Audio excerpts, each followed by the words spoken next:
myself, Dr. A.D. Adav, Assistant Professor and Head of the Department of Microbiology, Late Pushpadev Patil Art and Science College, Riso. Now, today we are discuss the next unit number 5th, semester 5th, BSc final year. Unit name is nothing but the water treatment. What is the water treatment? Why need the study of water treatment? What are the different applications of water treatment? How many number of process involved in the water treatment? Which are the artificial, which are the mechanical process for purification of water? Okay, the all question is nothing but your water treatment.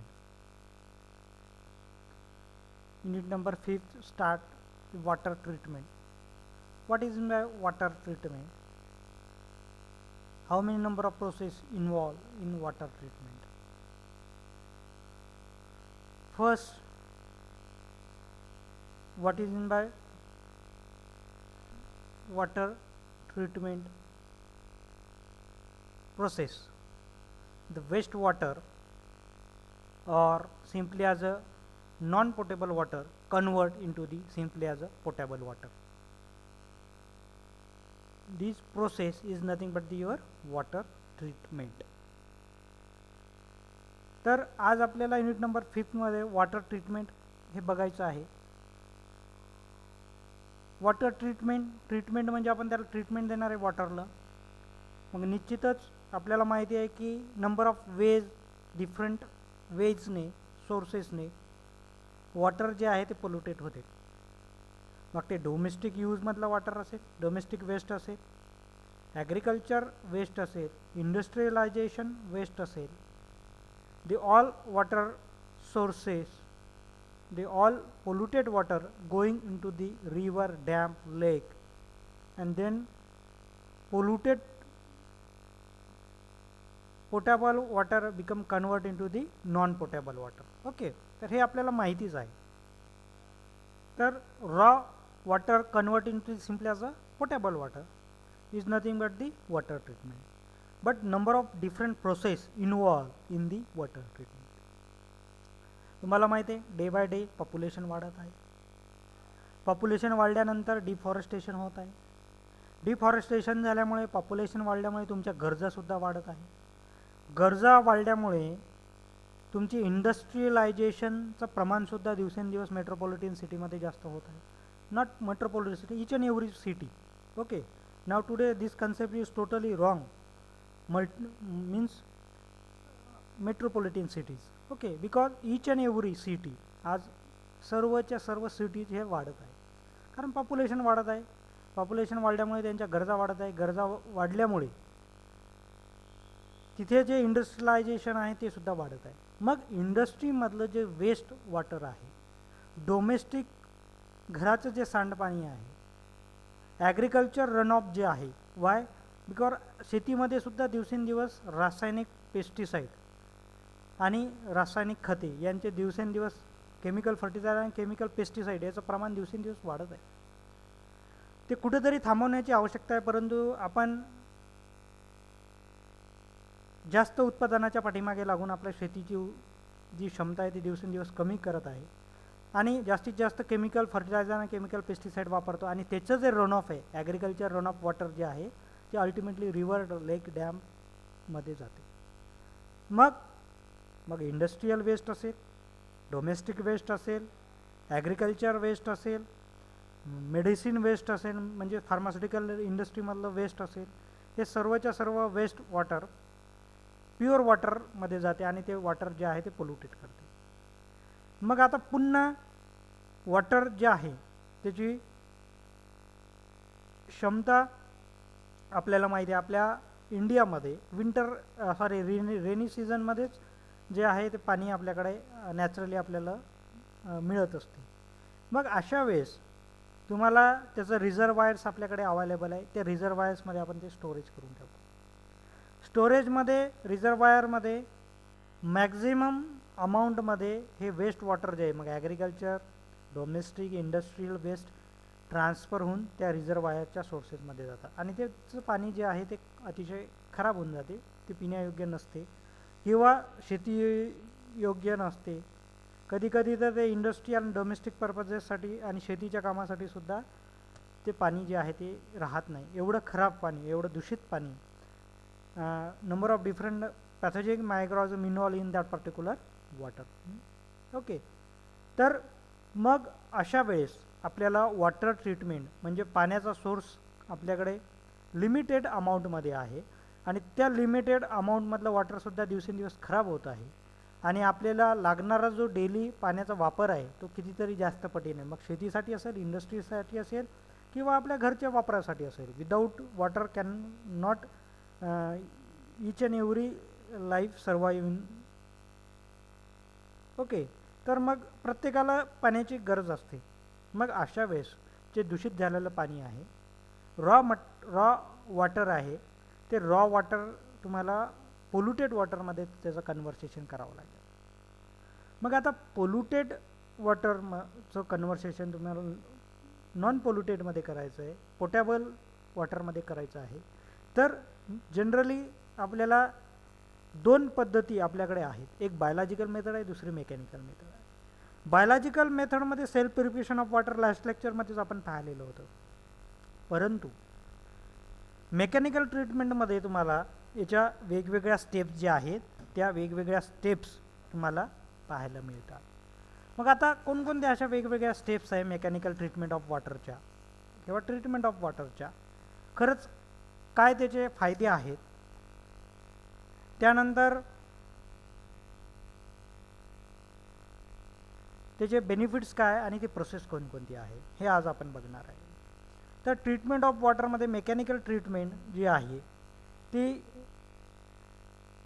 Non polluted water convert into the potable water and use number of different ways. For example domestic agriculture किंवा इंडस्ट्रीसाठी सुद्धा हे pure झालेलं water तुम्ही वापरू शकता. म्हणून तुम्हाला माहिती असेल सेंट्रल गव्हर्नमेंटने गंगा जी रिव्हर आहे, गंगा नदी आहे, तिला खूप सारा निधी सेंट्रल गव्हर्नमेंट देत आहे. वाय नीड द सोच type of huge amount of पैसे त्या रिव्हरला चांगलं करण्यासाठी देत आहे? काय रिझन आहे?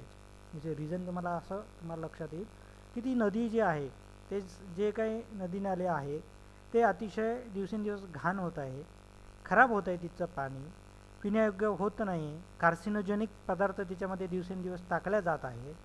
आणि हे जर पाणी आपण शुद्ध केलं नाही, हे जर सिवेज तिथला रिमूव्ह केला नाही, सॉलिड पार्टिकल रिमूव्ह केले नाही, तिथं स्वच्छता ठेवली नाही, इंडस्ट्रीयल वेस्ट त्याच्यामध्ये जाऊ दिलं नाही, तर एक दिवस आपल्याला पाण्याचा थेंबसुद्धा मिळणार नाही. मग अशा वेळेस आपली जबाबदारी आहे की कमीत कमी पोल्युटेड वॉटर क्रिएट केलं पाहिजे, कमीत कमी केमिकलचा यूज केला पाहिजे, आपल्या नीड्स ह्या लिमिटेड अमाऊंटमध्ये ठेवल्या पाहिजे आणि जे नॉन पोटेबल वॉटर आहे ते पोटेबलमध्ये वॉटरमध्ये कन्वर्ट करण्यासाठी आपण सुद्धा काही योगदान देऊ शकतो का हे बघितलं पाहिजे. असो, तर ट्रीटमेंट ऑफ वॉटरमध्ये नॉन पोटेबल वॉटर पोटेबलमध्ये कन्वर्ट करण्यासाठी त्याचे खूप सारे असे बेनिफिट्स आहेत. मग कोणकोणते असे बेनिफिट्स आहेत? तर number of different applications of water purification by the mechanical process of treatment of water. Okay, means how many number of different main application of water treatment? To remove undesirable color, odor and taste from the polluted water. Then to remove and kill pathogenic microorganisms from the polluted water. Then which are the different application? To remove suspended solid from the polluted water. No doubt, number of different reasons for polluted water, but our responsibility also more important as a microbiologist, as a water microbiologist, as a researcher, as a educational person. We are try to different mechanical as well as biological process or develop such type of process for water treatment. Okay, तर याच्यासाठी आपलं योगदानसुद्धा महत्त्वाचं आहे, no doubt.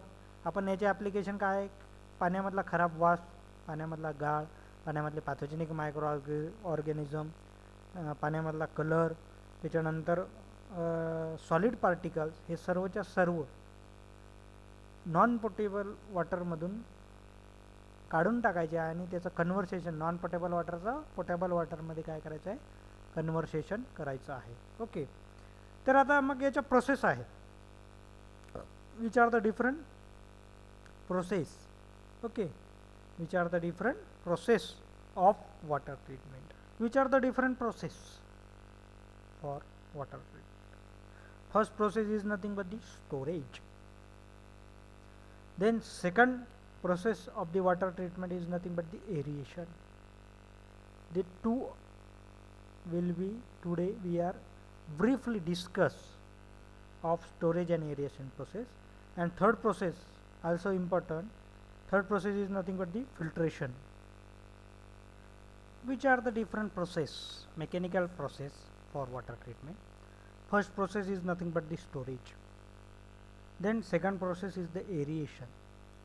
Third process is the filtration, and last one is process is nothing but the chlorination. Okay, here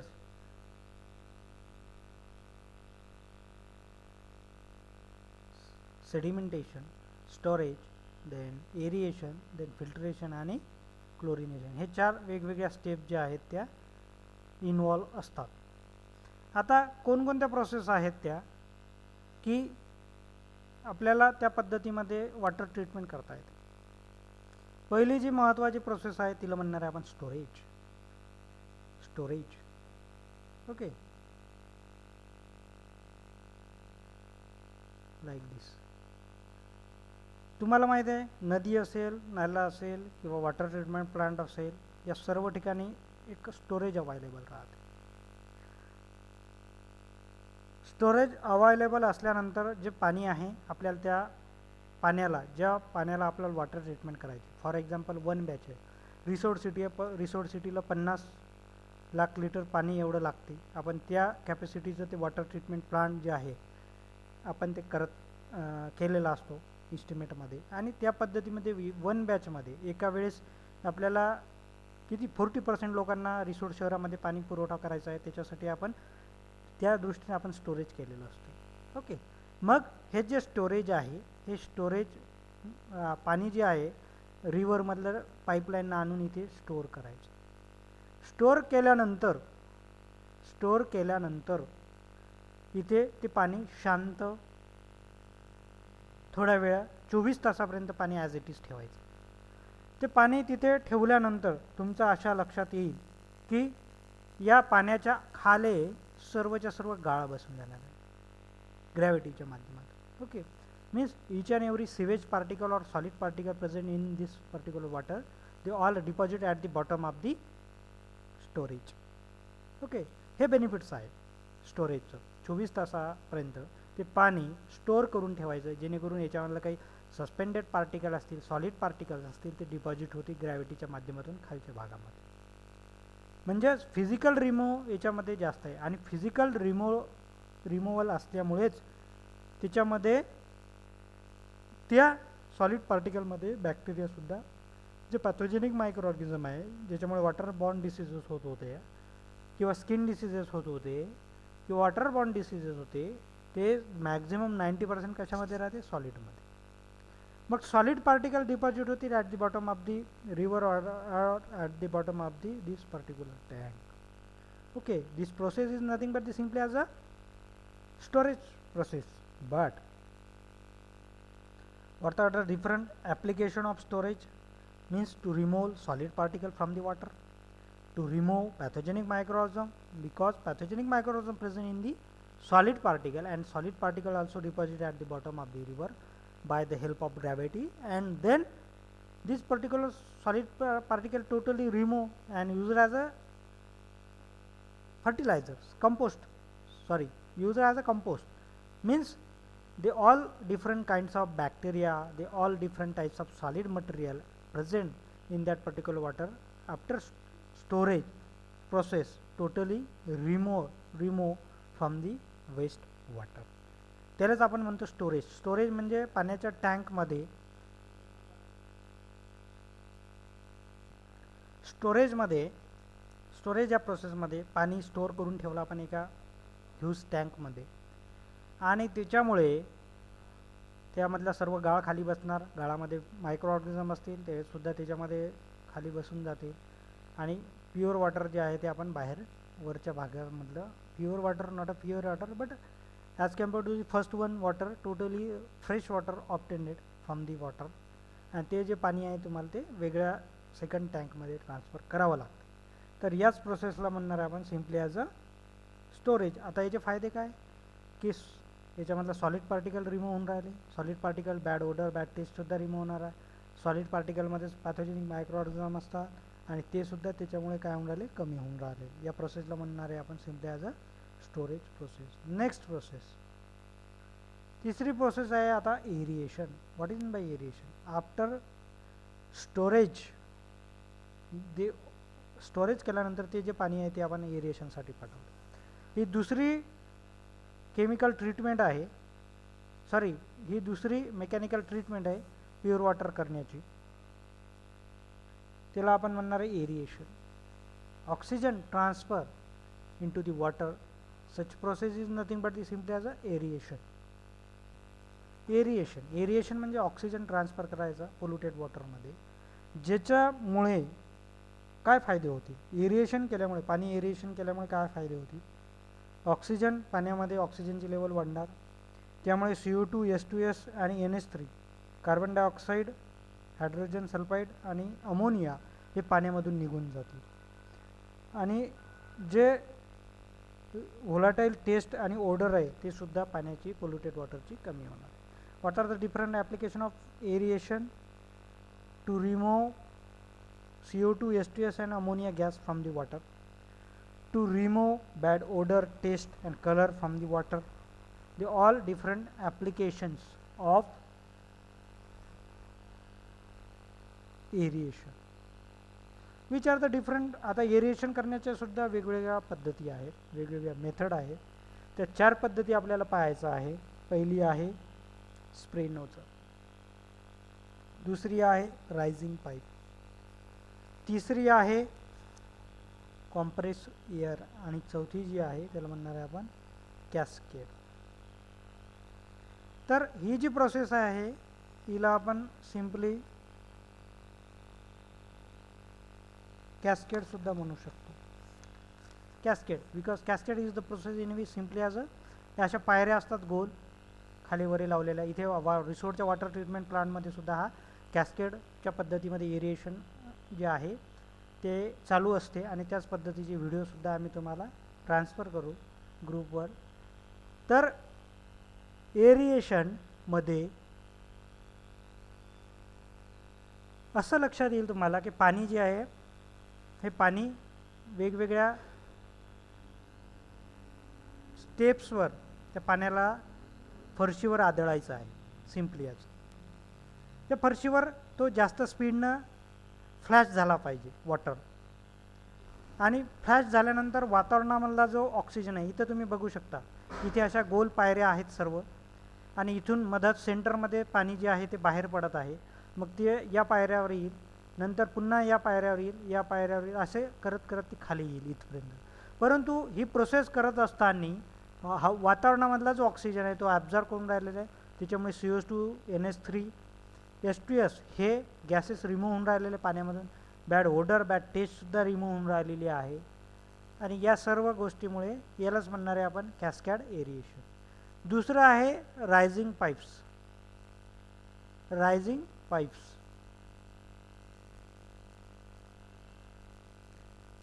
rising पाईप्समध्ये एक तुम्हाला pipe वरच्या साईडने लावावं लागेल, आणि ते टीनवर पाईप तुम्हाला अरेंज करावं लागतील.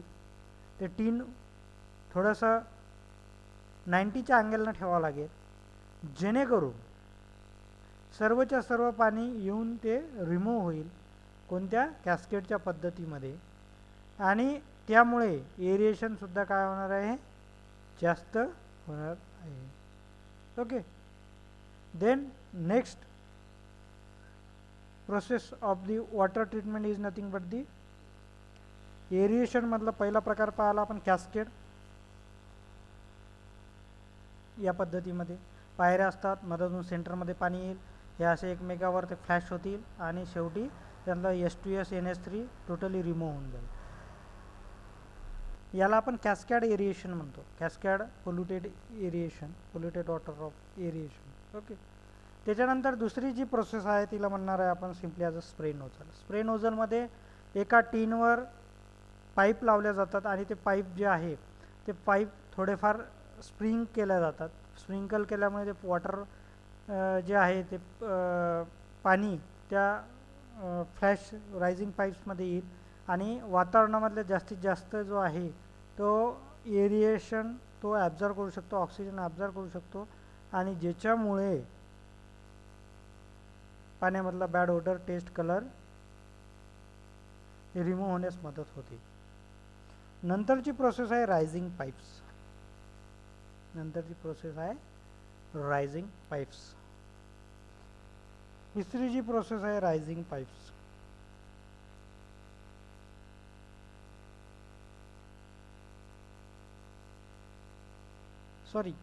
Rising pipes. रायझिंग पाईप्समध्ये तुम्हाला पाईप्स अरेंज करावं लागतील आणि पाईप अरेंज करून तुम्हाला ते सर्व करावं लागेल. ही एक प्रोसेस आहे, हिला म्हटलं आपण कॅस्केड.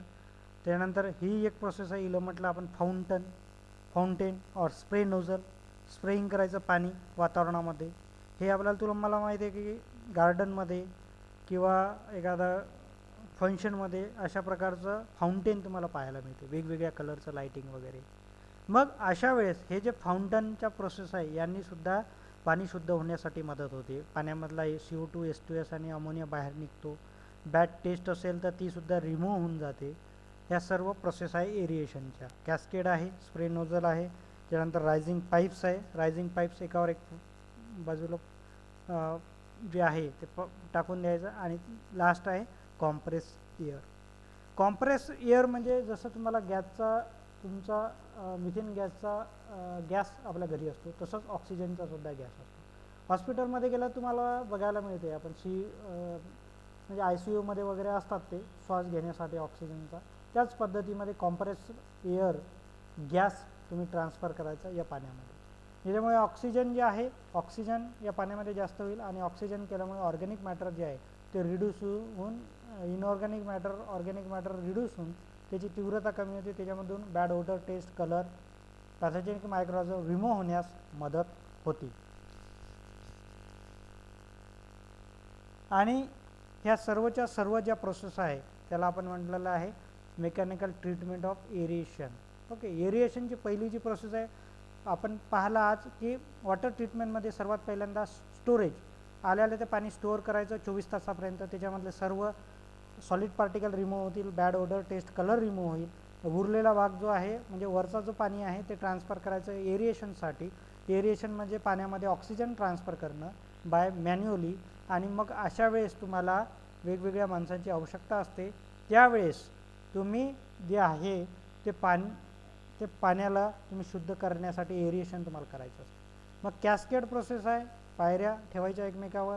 त्या इथे हे कॅस्केड प्रोसेसनुसार आहे, हे कॉम्प्रेस एअरनुसार आहे, हे फाउंटन आहे आणि अशाच पद्धतीमध्ये स्प्रे नोझलसुद्धा असते. या सर्वांचा एकच बेनिफिट आहे to remove bad odour, taste, colour from the polluted water, to remove pathogenic microorganism from the water, to remove solid particle from the polluted water.